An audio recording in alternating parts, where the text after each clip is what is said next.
Welcome to the world of Deluxe. Living a luxury lifestyle doesn't always have to be about taking. In this episode of Deluxe, we meet a range of people who take great pleasure in giving something back. There is a definite purpose behind the generosity of these people who have been blessed by life's good fortunes. They feel compelled to give something back to the world that has given so much to them, and they're determined to make their help count.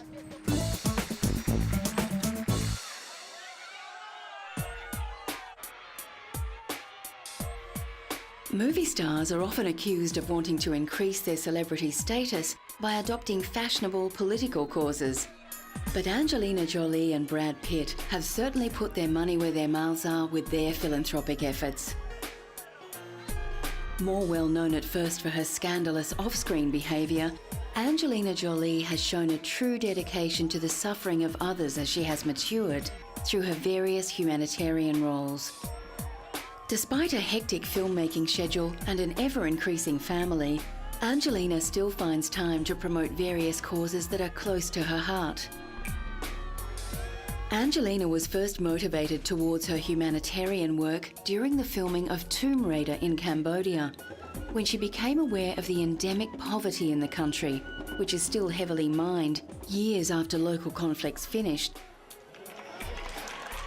Inspired by her experiences in Cambodia, Angelina began to work with the United Nations High Commission for Refugees, eventually becoming a goodwill ambassador for the organisation. This involved her travelling to various refugee camps around the world in the hope that the celebrity spotlight focused on her would shine some of the world's attention on the plight of refugees. During her trips as a goodwill ambassador, Angelina has paid all of her own expenses and insisted on sharing the same conditions as local UNHCR representatives. She definitely hasn't been taking a pampered tour through the slums of the world. Over the years, Angelina has travelled extensively under her role. She has visited refugee camps in dozens of countries, including Afghanistan, Colombia, Kosovo, Kenya, Sudan, Iraq, and Sierra Leone. With her increasing experiences of these situations, Angelina has started to become more active in promoting humanitarian causes at a political level. In 2005 and 2006, she was invited to address the World Economic Forum in Davos. She has also been active in lobbying for humanitarian causes in the American Congress, with more than 20 visits since 2003. In 2005, Angelina launched the National Centre for Refugee and Immigrant Children, a group dedicated to providing legal support for refugee children. Angelina donated $500,000 to help fund the group.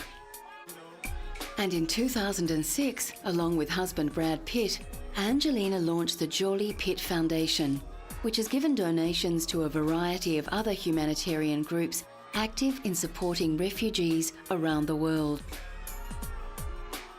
Since then, both Brad and Angelina have donated over $4 million each through their foundation.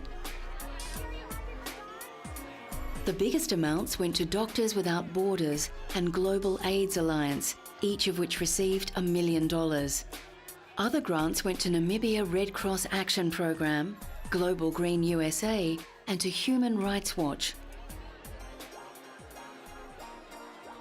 Angelina also co-chairs the organisation Education Partnership for Children of Conflict, which provides schooling programs for children in war zones. Angelina's passions have obviously rubbed off onto Brad, who volunteered to help build houses for the poor in Western India. Brad Pitt joined former US President Jimmy Carter to help volunteers from a Christian charity build the homes. Former US President Jimmy Carter has been keenly involved with the group since 1984. President and Mrs. Carter have been such a gift to Habitat because they help draw attention. One of the goals for the Jimmy Carter Work Project isn't just to build 100 houses, but to focus the attention of the world on the need for decent, affordable housing. Brad, who was in India with Angelina while she was filming the movie A Mighty Heart, dropped by the town of Lonavala, 106 kilometres southeast of Mumbai, to lend a hand to thousands of volunteers from the non-profit organisation Habitat for Humanity. The idea behind the project is not charity, but partnerships with local communities. The families working together with volunteers build a home for which they pay a very affordable mortgage that is then invested into building more homes for other poor families. During this phase of building, the organisation built 100 simple, affordable homes in Lonavala.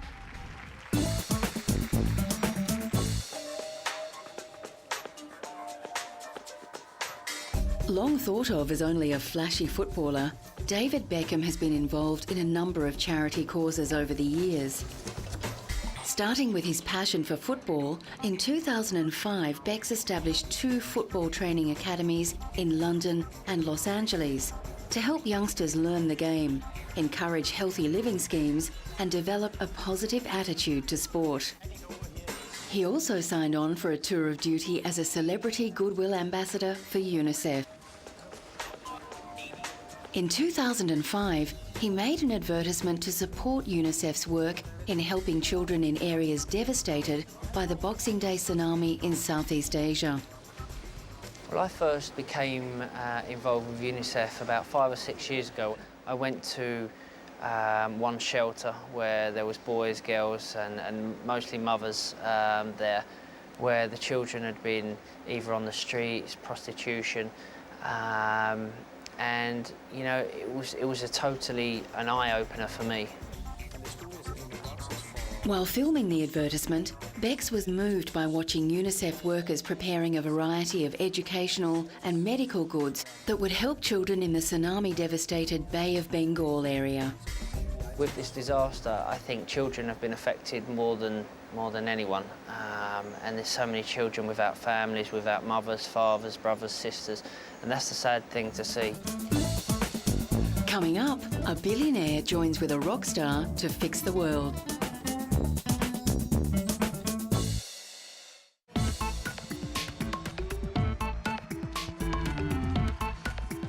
Bill Gates is one of the best known and possibly the most important philanthropists in the world.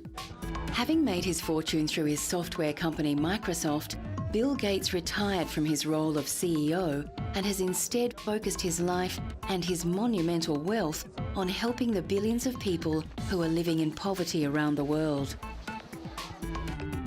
Inspired by the work of famous 19th century American philanthropists Andrew Carnegie and John D. Rockefeller, Bill Gates started his first charity foundation, the William H. Gates Foundation, in 1994, later combining it with 2 other family foundations to form the Bill and Melinda Gates Foundation in 2000. Since he began his philanthropic work, his foundation has been focused on finding cures for many of the most common yet threatening diseases tormenting the lives of the world's impoverished, and trying to reduce extreme poverty throughout the world. While in America, his foundation aims to expand academic opportunities for school children and provide better access to information technology. Through their foundation, one of the key issues that Bill and his wife Melinda have devoted much of their spare time to is the fight against AIDS. Bill Gates hasn't been alone on his quest to fight AIDS. Bono, one of the world's most famous rock stars, has joined him. Part rock legend, part humanitarian bulldozer, Bono has worked tirelessly throughout his long and famed pop career to give a great deal back to the world. It's not acceptable to let a child die. Bono has focused on big picture politics in his efforts to improve the lives of the world's less fortunate. He's become a powerful voice for the powerless in the world. In 2005, the pair appeared alongside former British Prime Minister Tony Blair at a gathering of world leaders in an attempt to bring the plight of Africa to the world's attention. The 3 men shared the platform at the World Economic Forum in the Swiss ski resort of Davos, where 2,500 political and business leaders had gathered to address key issues facing the world economy.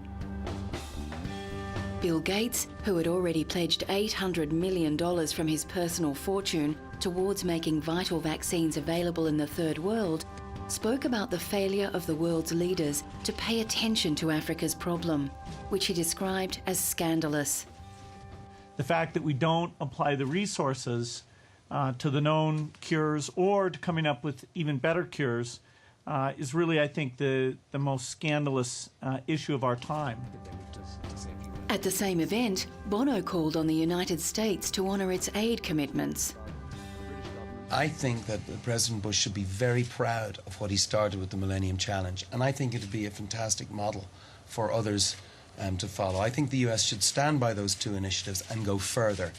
Bono's continual campaigning on a range of political issues has a constant thread running through it. His desire to see the impoverished people of the world given a chance to create a better life for themselves through a more equitable distribution of the world's wealth and resources.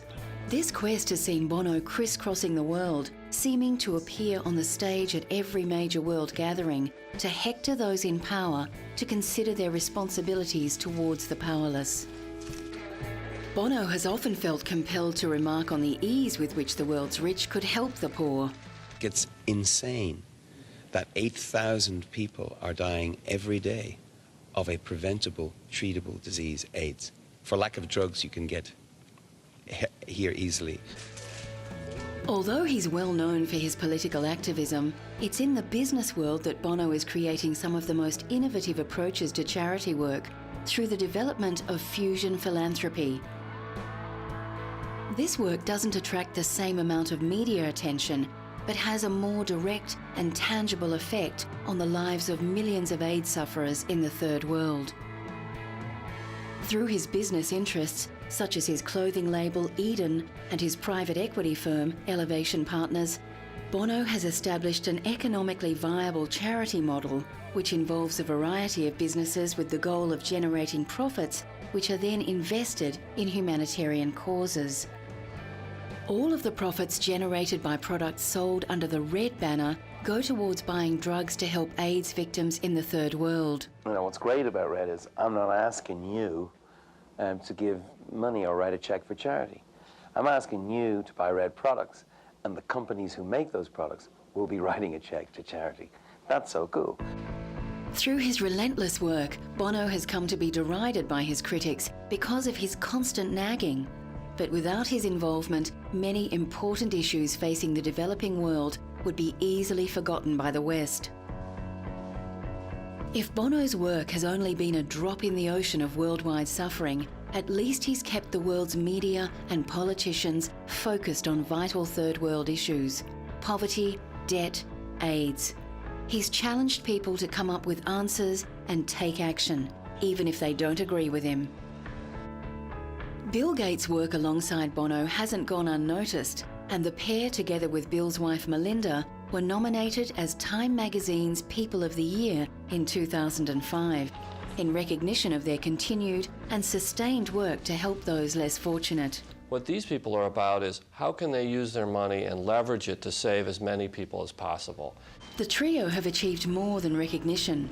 Their activism helped encourage popular pressure that led to the world's industrialised nations agreeing in 2005 to double their aid commitments to poor countries by 2010, adding $50 billion a year, and to cancel poor countries' debt. Coming up, celebrities who are keen to help the cradle of civilization, Africa.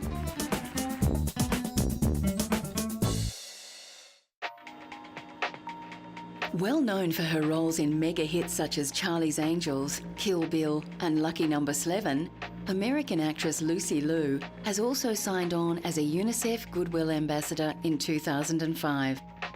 As a Goodwill Ambassador, she has travelled to Pakistan, Lesotho, and in 2007 she travelled to the Democratic Republic of Congo, which has been torn apart by years of civil war.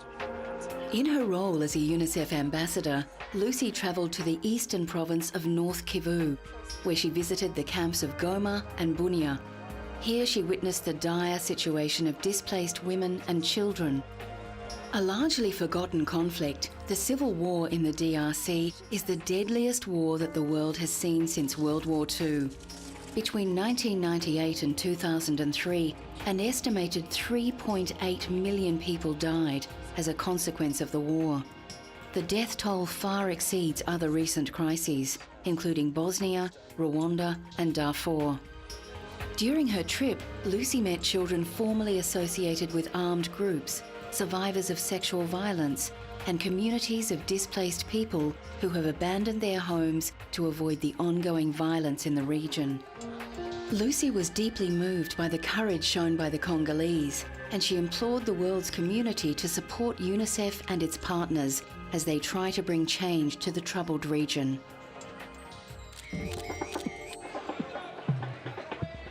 Known for his outrageous stunts and Midas touch with his business ventures, billionaire businessman Richard Branson is another successful entrepreneur keen to share his good fortune with the world. Branson's philanthropy has always been of a more pragmatic nature, reflecting his interests in environmental concerns. In 2005, Branson launched the UK's first biodiesel train in an effort to make rail travel more environmentally friendly and encourage the development of more bio-friendly fuels. Through his railway company, Virgin Trains, Branson modified a diesel train to run on an eco-friendly fuel mix and aims to reduce CO2 emissions from the train. If the trial is successful, Virgin Trains is aiming to convert its entire fleet of trains in the future. It's a big step towards trains becoming completely green. We've got 20% biodiesel on this train. We think we can get up to 100%, which basically will mean that it'll be the equivalent of taking 100,000 cars off the road. During the 6-month trial, the train ran from Birmingham to Scotland, the north of England, the southwest and the south coast. All the profits that we make from our trains and our planes are going into research into trying to find alternative green energy, alternative clean fuels. The trial forms part of Virgin Group's vision to use clean fuel technology to reduce carbon dioxide emissions. Overall, the Virgin Group has already contributed $200 million of its pledged $3 billion to developing sustainable energy. As part of this effort, Virgin Fuels has already constructed 3 ethanol plants, which are greener and cheaper to run than standard corn-to-ethanol plants. Another project that Branson is involved with is a school in South Africa that bears his name. The Branson School of Entrepreneurship at the Cedar City campus in Johannesburg. The school aims to actively promote the growth and education of budding entrepreneurs from financially disadvantaged backgrounds. Cedar City campus is South Africa's first virtually free tertiary institution and the perfect partner for the new school, which will be situated in the Johannesburg city centre. To mark the occasion, Richard Branson and leading South African entrepreneurs literally left their footprints in stone when they placed their feet in concrete to represent walking in the footsteps of global entrepreneurs. I think that Africa's a wonderful place, and it's been through so much misery, and a lot of it so unnecessary and so much affliction.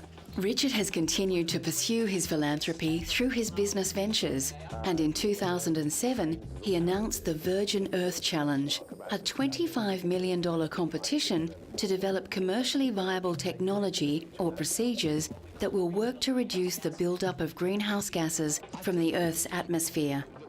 Branson feels that major scientific advances have come through business-oriented competitions such as this, and this would be his ultimate gift to the world.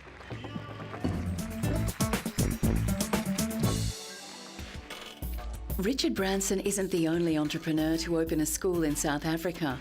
One of the world's richest women, Oprah Winfrey, has also opened a school. But this hasn't been her only act of philanthropy. Famed for her role as the host of the long-running daytime talk show named after her, Oprah started her philanthropic work in 1998, when she began Oprah's Angel Network, dedicated to encouraging greater participation in charity work around the world. The organisation is actively involved with a variety of charity works that share Oprah's vision of encouraging people to make a difference in the lives of underprivileged others. Oprah takes her charity work very seriously and is known for her generosity on her talk show. But she also donates a large amount of her personal fortune to a variety of charities, and in 2005 was listed by the American magazine Business Week as having given away over $303 million, easily putting her onto their list of top 50 most generous philanthropists. But Oprah's biggest act of generosity would have to be the opening of this school in South Africa, the Oprah Winfrey Leadership Academy for Girls, located near Johannesburg. Oprah was inspired to open the school after going on a trip to South Africa in 2004 to distribute more charity amongst the slums of Johannesburg. During this trip, Oprah realised that one of the best ways to break the cycle of crushing poverty in the area was to increase the educational opportunities for young women in these impoverished communities. She wanted to open a school that would help young women become leaders, and so she invested $40 million of her own money to establish the academy. And the reason why I wanted to build a school for girls is because I know that when you educate a girl, you begin to change the face of a nation, because girls become women and they educate their girls and their boys and their children. The sleekly designed campus, sprawling over 52 acres in a sleepy community south of Johannesburg, encompasses classrooms, laboratories equipped with flat-screen computers, and a well-stocked library. Oprah said she hoped a better education could shield South African girls from contracting HIV, a disease that strikes an estimated 5.5 million of South Africa's 45 million people. Girls who are educated are less likely to get diseases like HIV and AIDS. And because AIDS is a pandemic in this country, I believe that we have to begin to change the pandemic by education. Former South African President Nelson Mandela, on hand for the opening celebration, praised Winfrey, but called on South Africa to learn from her. She obviously recognized the potential in our youth. South Africans should not only be grateful to you, but should take a lesson from you about what personal commitment means. It doesn't matter how these people found their fame or fortune. What matters is what they're doing with it. Whether you're helping build a village in India, raising awareness around global poverty, or starting a new business venture to fund charity, we can all give something back to the world that's given us so much. What all of these people show is that it really is better to give than receive.